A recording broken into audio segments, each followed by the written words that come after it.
What's going on, guys? I'm getting into another video, and today is another update to my 100 movies I missed challenge. Now, if you guys are new and you don't know what this is, first off, a bunch of YouTubers, myself, Chris from Filmstocked, Film Geek, Trevor from Film Geeks, I believe Jaren Talks Movies is doing this. I think everyone's doing this. They are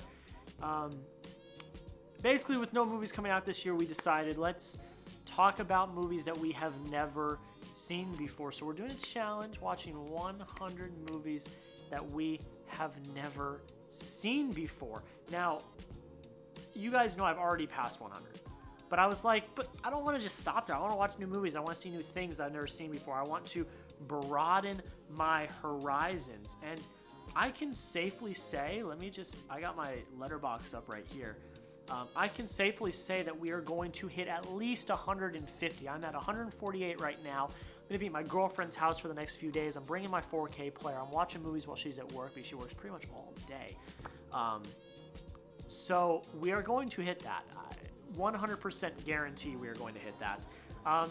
So we will have a very hefty ranking video at the beginning of next year, because instead of ranking all of the movies I watched in 2020, which actually I probably will. I will probably do the 2020 releases because I've only seen 46 2020 releases. I will get to 50 by the end of the year. I can promise you that.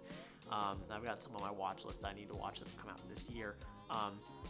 But that's not going to be the big ranking. The big ranking is all of the movies I saw in my 100 movies I missed challenge. And it's going to be more than 100. It's going to be over 150 movies. And with that, I have seen 202 films for the first time this year. Now, the 100 movies I missed challenge, there is a bit of criteria. It has to be from 2018 back. It cannot be a 2019 release, and it cannot be a 2020 release. 2019, it's too soon, recency bias, stuff rolled out from last year into this year, like 1917 and other films like that. Those don't count. It can be 2018 back through the history of film. It can be 2018 back. Counts. So with that, I saw some movies from 2019 this year, saw all the movies from 2020. I have seen 202 films for the first time this year, so that's pretty cool. I'm gonna keep track of that next year as well. It's just fun. It's just fun to watch new films that you've never seen before. So today is an update of that. We were talking about 22 films today. We're gonna go quick. I'm not gonna give big reviews. We're gonna haul through it because there's a lot to talk about. But if you're new, thank you so much for taking time to click on the video, like, comment, subscribe, and all that means the absolute world. Without further ado, I'm gonna leave a little space so that we can have the poster over here for each movie that I talk about. But without further ado, let's just hop right into it. The first one is Mad Max 2: The Road Warrior. I mean, it was okay. I had an okay time with it. It's not terrible. It's not great. The original Mad Max is great. Mad Max Fury Road is fantastic. I still have to see Beyond Thunderdome. That is the only Mad Max movie I have not seen. This one was okay. It was average. It was run-of-the-mill. I gave it 3.5 out of 5 stars. Not too shabby. The next one is All the Devil's Men. This is a film that came out in 2018. It's like a direct-to-DVD film. None of the actors are really noticeable. The story's okay. It's what you would expect from a direct-to-DVD film. 2.5 out of 5 stars. Nothing fantastic. It was fine. It was fine. The next movie I watched, oh God, watching this in the middle of a pandemic for the first time, probably not the best move, but Contagion, saw for the first time. You got a star-studded cast in here. I know, granted, this was in 2011 before some of these people were really, really big, but like, you've got a very star-studded cast here. They all gave really good performances. It is eerie. An eerie film because of what we were going through nowadays in the world. It's just kind of spot on. And yeah, it was a great film. 3.5 out of 5 stars. I really, really enjoyed it. Now we're going to get into some older films because I did a watch of all my Criterion Collection Blu-rays that I own. The first one is Bottle Rocket by Wes Anderson. I really dug this. It's Wes Anderson at his quirkiest. He wasn't afraid in his first film to go for it, and he really, really did. The Wilson brothers, Luke and Owen Wilson, are fantastic. Overall, it's just great. The story of how it got made, it was a short film, then it got financed to be a feature-length film, was awesome. I really enjoyed it. 3.5 out of 5 stars. Dang good time. Dang good time. The next one is broadcast news. I will tell you guys, as someone that is trying to get into the news industry, someone that has studied for hours this business and has experience, this is a very spot-on representation of how news is. If you want to see how the media is, how the news works, this is a good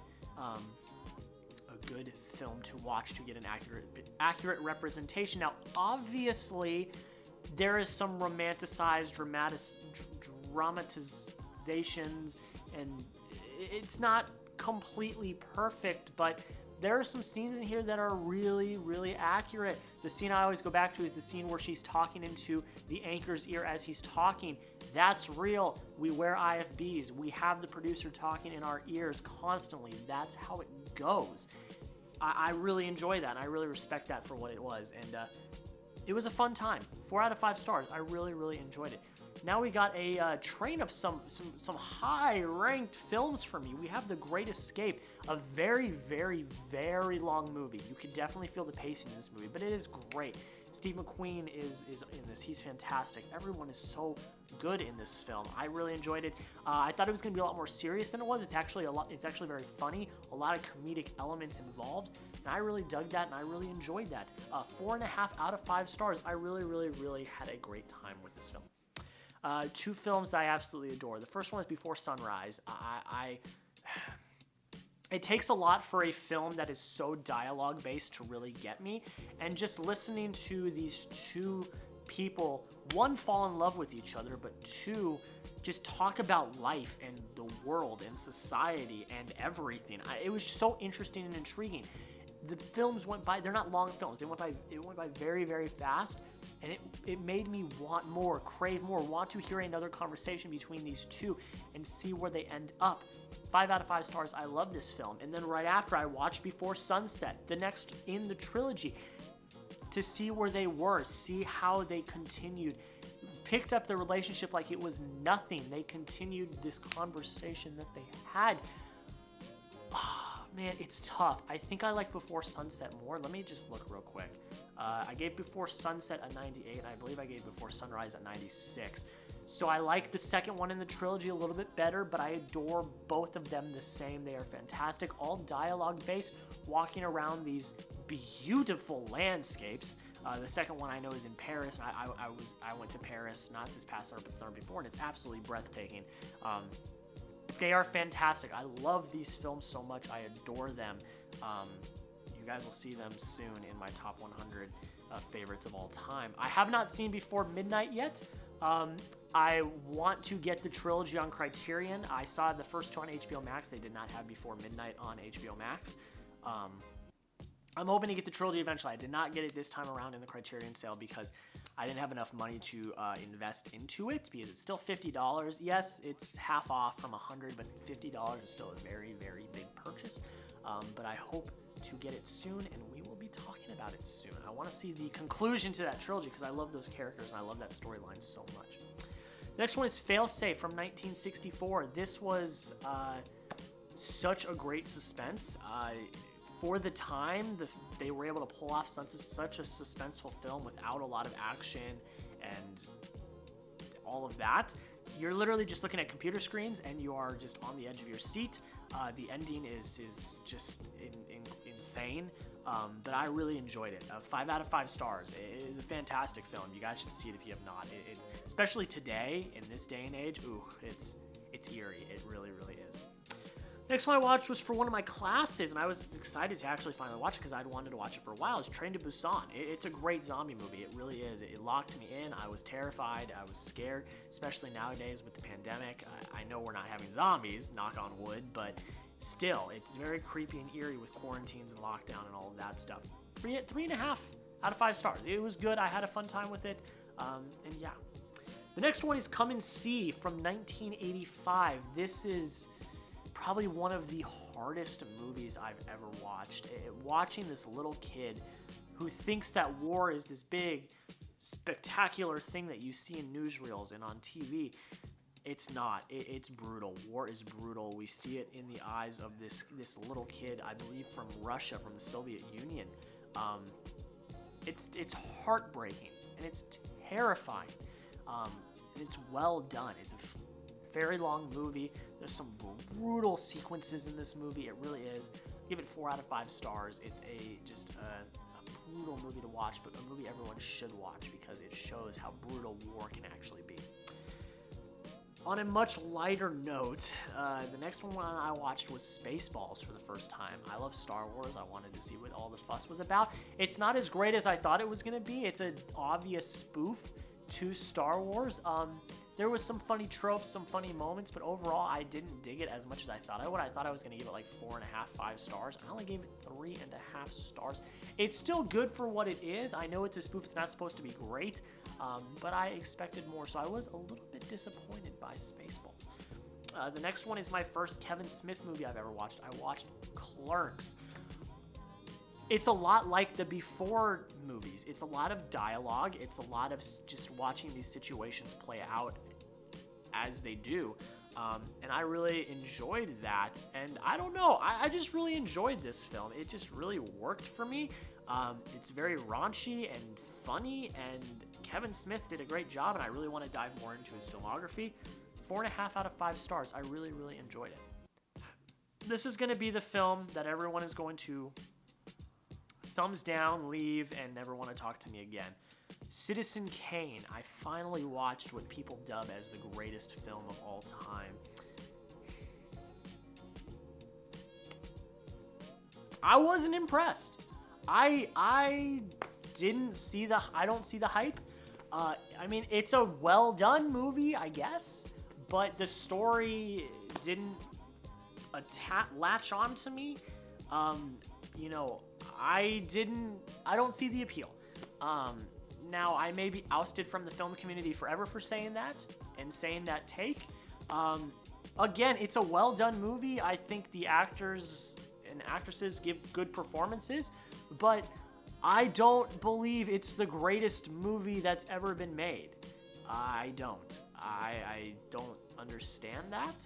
And look, it's not that it's just an old movie. Like, I thought Casablanca was a fantastic movie. I believe I gave it 5 out of 5 stars. So I'm not just like saying that old movies are bad, because I think like Casablanca is an amazing movie. And I'm not saying this is a terrible movie. I think it's a relatively well done movie. I think there's some really good performances, but I think it's very overrated. I do. I don't think that it's what everyone thinks is the greatest movie of all time. I don't. I gave it 3.5 out of 5 stars. I was disappointed. I feel like I wasted 2.5 hours. I really do. But I'm still glad I experienced it. I am. So, everyone, if you want to dislike now, leave, whatever. We've got more movies to talk about. The next one is The Good, the Bad, and the Ugly. I was very excited to check this out. I had seen Fistful of Dollars months ago. I talked about it months ago. And I had the Clint Eastwood collection. It was a collection of 4 Clint Eastwood films, and it was the Man with No Name trilogy, and we're going to talk about them all right now, because I watched this is what I'm trying to say is I watched the last 3 movies in that collection. The first one was The Good, the Bad, and the Ugly. I loved it. I really did. I was a little disappointed by A Fistful of Dollars. I thought it was going to be a lot better than it was. I still enjoyed it, but I was a little disappointed, but this movie was great. Clint Eastwood's fantastic. All of the supporting characters are great. Great action, great suspense. The story's awesome. I give it 4.5 out of 5 stars. It's awesome. I really did. And then for a few dollars more, the finale of the... Actually, it's not. It's the second movie. I watched these out of place because I thought The Good, Bad, and the Ugly was the second movie. It's actually the third one. So I watched them out of order, but I watched a few dollars more. For a few dollars more. It's good. It's nothing special. The Good, Bad, and the Ugly really is the best of the trilogy, I think, and that's why people think it's one of the greatest westerns of all time. I would be in the camp of that as well. For a few dollars more, it's good. I mean, there's nothing bad about it. It's relatively, it's average. 3 out of 5 stars. I had a good. It was fine. And then we have Hang 'em High, which is...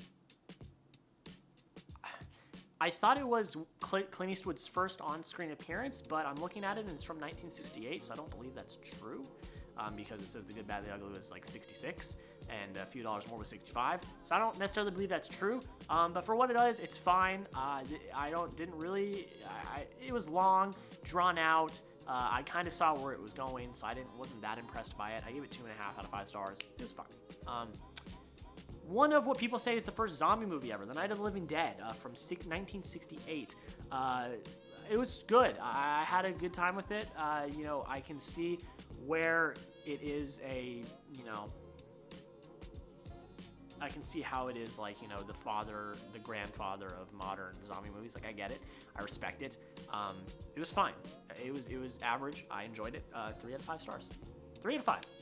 And then we have The Big Short, a film that I had wanted to watch for a long time. I really dig Adam McKay and his direction. I love everyone involved. Brad Pitt, Ryan Gosling, what's his name? Christian Bale.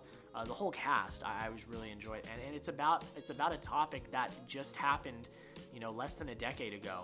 No, more than a decade ago, actually. What am I talking about? It happened more than a decade ago, but it was the housing crash, 2008, I believe it was. The way it was told was very interesting. Like, Adam McKay wrote and directed, I believe. I could be wrong, but he knew that we knew nothing about it. So he had characters break the fourth wall and talk right to our face and say, I know that makes absolutely no sense. Here's what it means.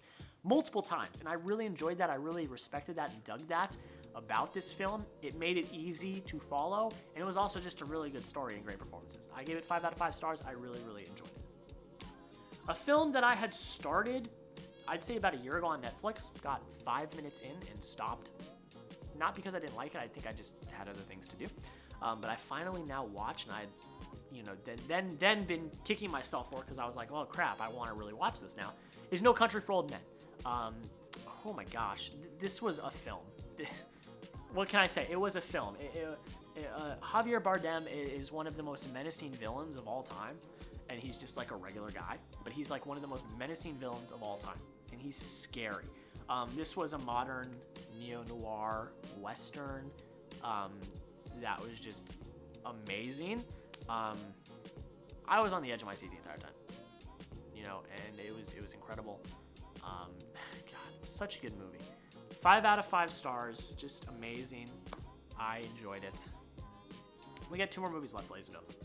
The Hurt Locker. Catherine Bigelow got her the Oscar. It won the Oscar for Best Picture. It's kind of like Come and See, where it is a very real look into war. Now it's modern day war in Iraq. Such a hard movie to watch, but it was very well done, and I think it deserved a Best Picture. It was amazing. 5 out of 5 stars. If you have not seen it, watch it. It's a lot. It's a lot, but war movies tend to be that way. You know, they're very deep, very heavy, but it was very well done. Then we have, I believe, the debut for the Coen brothers, Blood Simple. Came out in 1984. I wasn't really sure what I was expecting. I read the synopsis on the back. I was intrigued. It wasn't exactly what I was expecting, but overall, I enjoyed it. It was good. Some good performances. It's definitely a Coen brothers film, you can tell. And it worked. I liked it. 4 out of 5 stars. There's not much more for me to say about it. Like I said, I'm not giving big reviews here. I'm not getting into the nitty gritty because there's a lot to talk about. We were talking about, this is the last one, but we talked about 22 films in this short period of time, and I do not want you guys to be here for over an hour and a half. I just don't. But guys, that's it. We'll run through them real quick again. We have Mad Max, The Road Warrior, 3.5 out of 5 stars. All the Devil's Men, 2.5 out of 5. Contagion, 3.5 out of 5 stars. Bottle Rocket, 3.5 out of 5. Broadcast News, 4 out of 5. The Great Escape, 4.5 out of 5. Before Sunrise, 5. Before Sunset, 5. Failsafe, 5 out of 5 stars, all 3 of those. Train to Busan, 3.5 out of 5 stars. Come and See, 4 out of 5 stars. Spaceballs, 3.5 out of 5. Clerks, 4.5 out of 5. Citizen Kane, 3.5 out of 5. The Good, the Bad, and the Ugly, 4.5 out of 5. For a few dollars more, 3.5 out of 5. Hang 'em High, 2.5 out of 5. Night of the Living Dead, 3.5 out of 5. The Big Short, 5. No Country for Old Men, 5. And The Hurt Locker, 5 out of 5 stars. All 3 of those, 5 out of 5 stars. And to round it off, Blood Simple, 4.5 out. No, not half. 4 out of 5 stars. Guys, that's pretty much it. Let me know down below, how are you doing on your list? What have you watched recently for the first time? What do you think about any of the movies I talked about today? But yeah, guys, that's pretty much it. Have a rest of your day. We'll see you in the next video.